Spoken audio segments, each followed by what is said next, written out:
नमस्ते।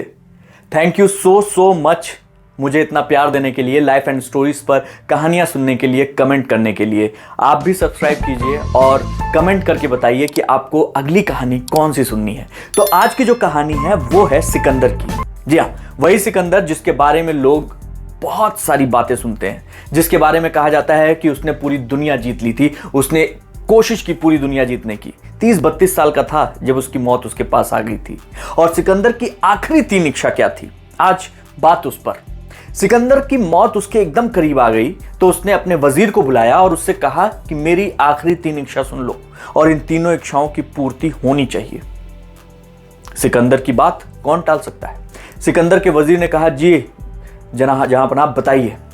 सिकंदर ने कहा, पहला, मेरे जनाजे को वो कंधा देंगे जिन्होंने मेरा इलाज किया, यानी मेरे वैद्य।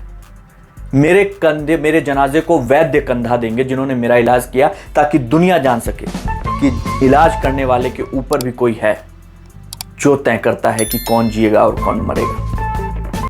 दूसरा, मेरा जनाजा जिस रास्ते से गुजरेगा उन रास्तों पर मेरे द्वारा कमाई गई तमाम दौलत बिछा दी जाए, हीरे जवाहरात बिछा दिए जाए।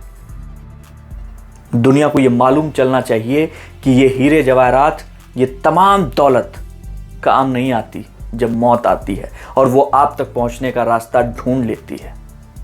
और तीसरी मेरी अंतिम इच्छा है कि मेरे जनाजे में मेरे दोनों हाथ बाहर की तरफ होने चाहिए। दुनिया को पता चलना चाहिए जिसने दुनिया जीतने की कोशिश की उसके हाथ कुछ नहीं था जब वो जा रहा था।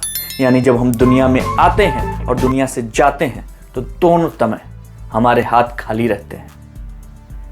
तो सिकंदर की ये चाहत पूरी भी हुई। कहानी कहती है, लोग कहते हैं कि सिकंदर की ये तीनों इच्छाएं पूरी हुई। सिकंदर एक बहुत बड़ा पाठ पढ़ा के गया हम सबको। कबीरदास जी ने भी कहा है, माया मरी न मन मरा, मर गया शरीर, आशा तृष्णा ना मरी, कह गए दास कबीर। न कभी आशा मरेगी और न कभी आपकी तृष्णा मरेगी, वो किसी भी चीज के लिए हो। तो आपको तय करना है कि आप कहां खुद को संतुष्ट पाते हैं और जहां पाइए खुश रहना शुरू कीजिए। अपनी जिंदगी को और खूबसूरत बनाने के लिए चैनल को सब्सक्राइब कीजिए, लाइक कीजिए, शेयर कीजिए, कमेंट कीजिए।